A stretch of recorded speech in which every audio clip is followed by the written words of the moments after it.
Nice to meet you, Lauren, and thank you so much for having me be able to interview you. And I'm just going to share with everyone that, like, I would love to learn more about your position and where you work, and I can't wait to share more about you.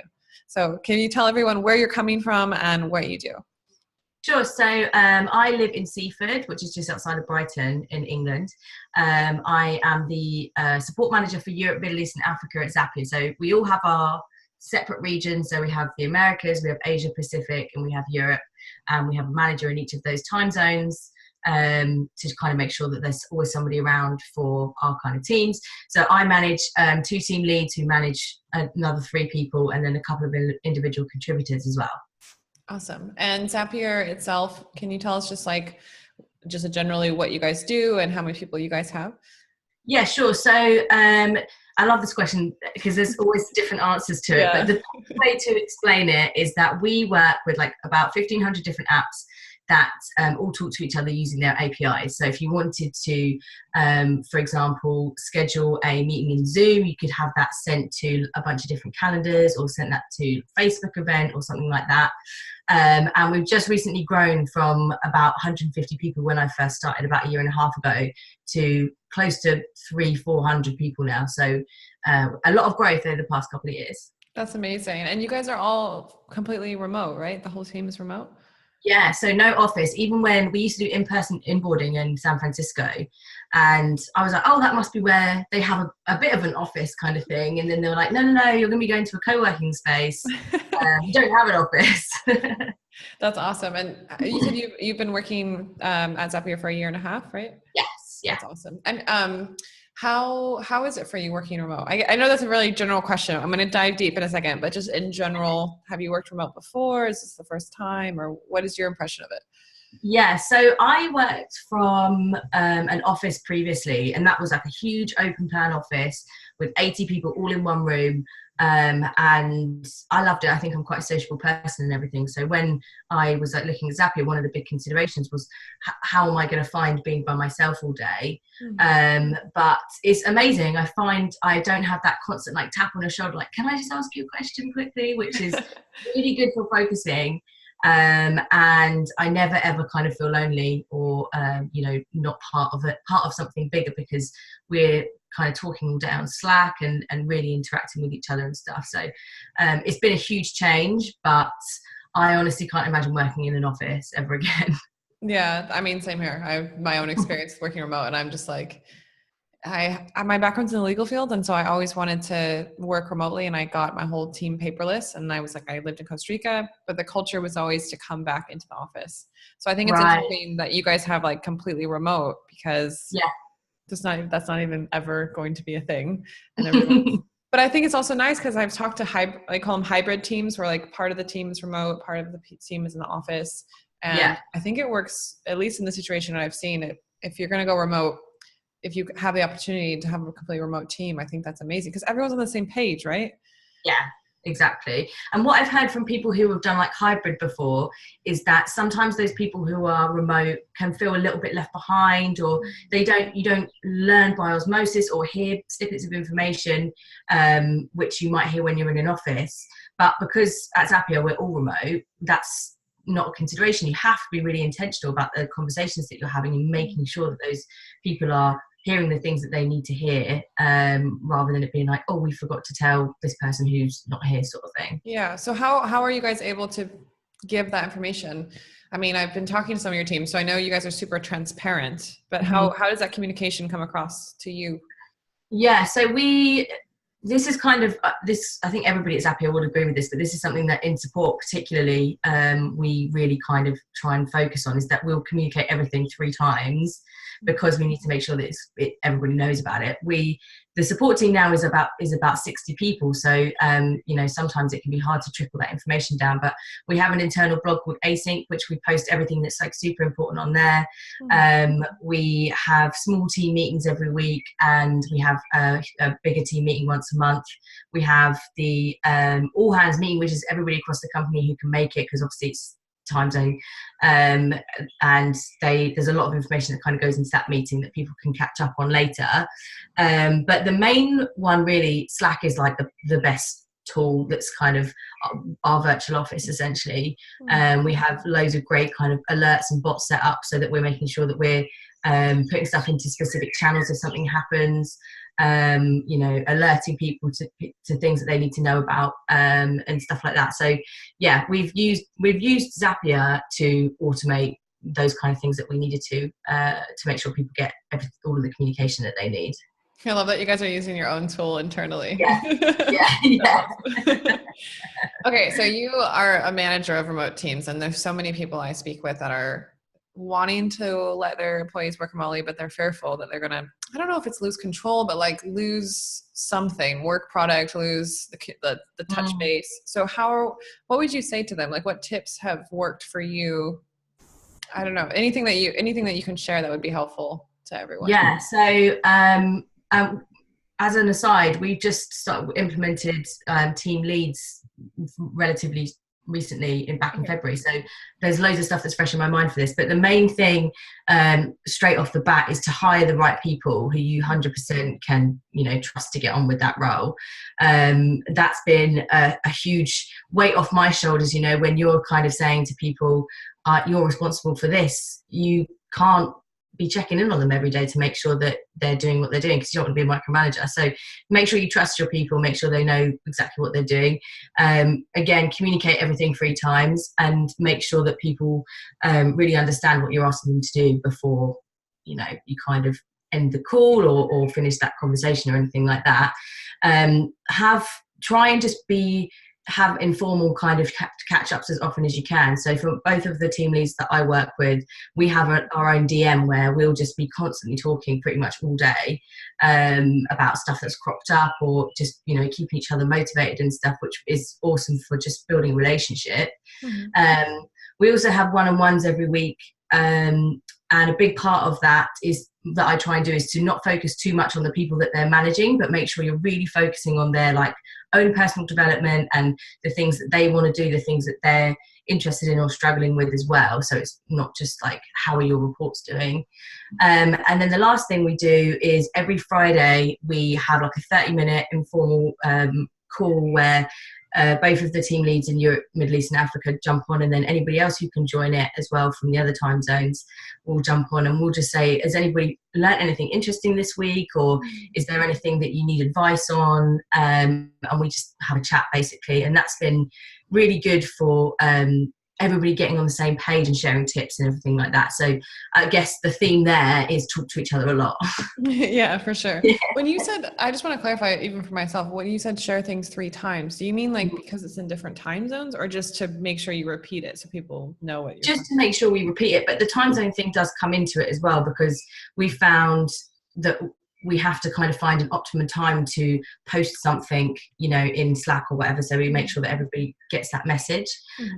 Because sometimes we've had experiences where we've posted something that's aimed at the folks in Europe, but we posted it maybe really, really late at the end of their day. And then when they try and catch up, it kind of gets lost in all the stuff they've got to read in the morning. Gotcha. That makes sense.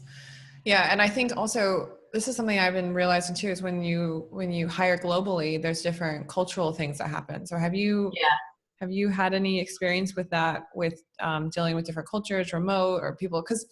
So I'm from California, but I live in Asia. And one thing I realized when I started working with Asian teams is that the communication is very different. And then also if you're connecting that remotely, that can lots of things come up with that. So have you noticed that, or does everyone seem like they're on board with the way that you guys are doing things? I just wondered if there's any shift that has happened. I think when everybody starts at Zapier, it takes a little while to get onto the same page as everybody else, because everyone's come from such different backgrounds, culturally and work-wise as well. Some people come from super formal environments, and then they're suddenly in this environment that's very, very informal, transparent. They're not used to getting all of this information given to them. And one of the things that I get asked a lot when new people join the team is, what am I meant to read? How much stuff am I meant to read? Because there's so much information out there. That's what people struggle with quite a lot, is knowing what to absorb and what to kind of read, but then let it go out of your mind, sort of thing. So that's a big one. Communication and the way that people kind of phrase stuff as well has also been something that I think that's more of a cultural thing, where maybe the wording is a bit more formal, and when you're speaking asynchronously all day, that can be a bit of a cultural difference, because people are like, are they being formal, are they being dismissive? You know, that's the kind of thing that we have to work through. But we use a system called Berkman, which is kind of like running through a bunch of questions to give you a report about your personality and your work, kind of how you behave at work. And that's been absolutely amazing for sharing that with each other and saying, well, my Berkman says this, so this is why I'm a little bit more forward, or I'm a little bit more blunt. I don't mean to be, it's just the way that I've worded it, kind of thing. So sharing that kind of like whether it's Berkman or something else, that kind of report has been absolutely brilliant for helping us understand each other better. Yeah, we have that in the States. Everyone uses something called the Myers-Briggs test. I think it's yeah, and we would actually put it up on our wall in our office, so that people, like, I knew when I would look at it, I'd be like, oh, okay, I need to go tell someone that did something wring, but I need to phrase it in this way because they take feedback differently than I would, or something. And I think that definitely helps. Like, the more information you have about your teammates, I think you can get more things done quickly, right? Yeah, definitely. Yeah, because you know how to talk to that person. Then you know whether it's going to be a persuasive conversation or whether it's going to be really direct because both of you like that, or whether it's going to take a while. It's just the more information, the better, really. And especially managing teams remote, because of that information, do you choose to have like video calls with people? Like, do you always have those conversations on video? Some people like it more in written form. How does that work for you? Yeah, so we have, when I have one-on-ones with my directs, I always do that over video. But depending, when I'm kind of giving feedback and stuff, I tend to try and figure out how they would prefer to have the feedback, because obviously some people would rather the feedback was written to them and then an opportunity to talk about it later, or written to them and then not talk about it ever again, or like to have that conversation in person. So there's some people who take feedback really well. I know I can just say to them, hey, here's the thing, please change this, or this was amazing, this was great. But there's also some people who maybe they don't like to have any public praise, or they would rather the constructive feedback came to them written, so that then they can absorb it and then think about it. So I definitely would recommend kind of getting to know your directs really, really well, so that you can be the most effective manager that you can be. And part of that is also making sure that you don't have too many directs to a manager. So we try and make sure you only have 4 directs within support, so that you can really focus on getting to know that person, making sure that you're developing with them and everything, which is obviously more difficult when you're remote. So we try and keep that as a smaller group. That's cool that you guys are being so conscious of that, especially as you scale, and you guys are growing so quickly, right? So that's like needs to be taken into account as you get bigger and bigger. Yeah, exactly. And I mean, I think all of us have been in situations before where we've been in environments where maybe we've not had the kind of attention that we've needed from bosses, or not had the growth that we've needed. And so we're all really conscious of that now, to be like, right, this is what we've promised, so that people can get the personal development that they need to make sure that we're not repeating those behaviors that aren't that great. Yeah, for sure. I think that's what's amazing about being like a very conscious company, especially you guys I know you're so good with your customers, but also your teams. Like, you really care a lot. So I think that's amazing. Yeah.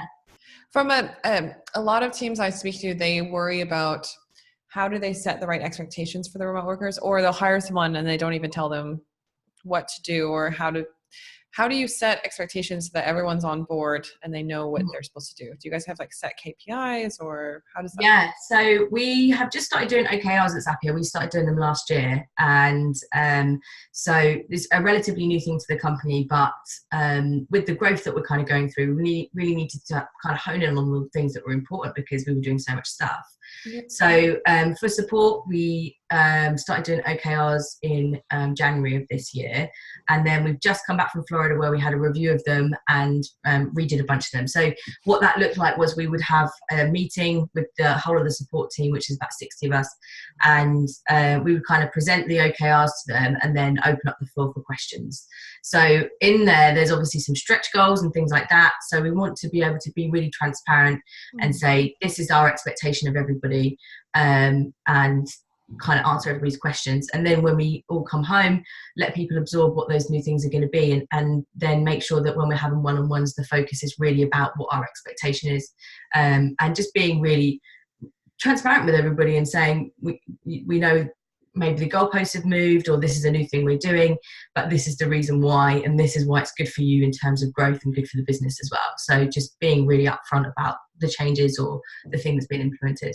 That's amazing. I think the more communication, the better, right? Because especially when you're remote, if you're just there in your home or your co-working space, you're like, I want to make sure I think people really want to make sure they're doing a good job. And if the more communication they can get, or even the goals, KPI, like all those goals that you guys have, I think that helps me as a remote worker feel like I'm doing a good job, you know? Yeah. And when we onboard people, one of the things that we would kind of say to them about how many kind of tickets they should be doing in the queue and stuff like that is just try and beat yourself every single day. Like, do one more ticket than you did yesterday.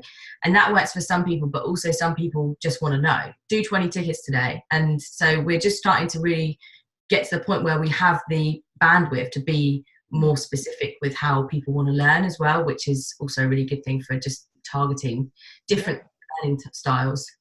That's cool. So you're basically targeting internally so that you can like grow faster and higher performance. That's awesome. Well, I just have a couple of personal questions about Zapier. You were saying before we got on the recording is, does everyone work from home, or do they travel? Like, are you traveling and working remotely? I want to know. Yeah, so it's a bit of both. It's mostly people who have families and stuff are at home raising their kids and everything like that. But there are a few kind of digital nomads. There's a couple of people in support, both of which live out of vans. So they're constantly traveling. So there's Dara, sometimes he's like, today I'm in Boulder and now I'm in California, and moving around a lot. So that's really cool to see people really taking advantage of the fact that they can move around so much. I'm at home at the moment, but the main reason that I wanted to work remotely was because I found having a cap on kind of holiday allowance really frustrating and difficult, because I would get maybe 28 days a year, and it wouldn't necessarily be that I would be taking that holiday to be on holiday and stuff. So the flexibility really works for me, and being able to go away with my family and still work. So a couple of weeks ago, my husband and I were in France with his family. We were both working while we were there, but able to kind of take part and be around, you know, our family and everything. So it's mostly for being able to kind of nip to different places like France and Spain and stuff. So that's great. And such a good like way to the work-life balance. To me, that's the work-life balance is not just being idle. It's like doing things you care about, but also being able to be with your family and the people that you love. Yeah, and it's been really good because we've recently just moved from Brighton, and my parents live closer now, so it's been really nice to be able to have my dad pops over at lunchtime because he's retired and stuff. Like, he'll drive over once a week and we'll have lunch together, and I don't have to go sort of thing. So yeah, really nice. Oh, that's adorable. Well, thank you so much, Lauren, for letting me interview you. I think this is really going to help people, especially people who are trying to manage teams and do it well, and they just don't know how. So thank you for taking the time today, and I really appreciate it. Oh, it was nice to meet you. Yeah, you too. Okay, well, I will let you know when this gets aired, and I hope that you have an amazing day. Thanks, Lauren. You too. Thanks, Brittnee. Bye.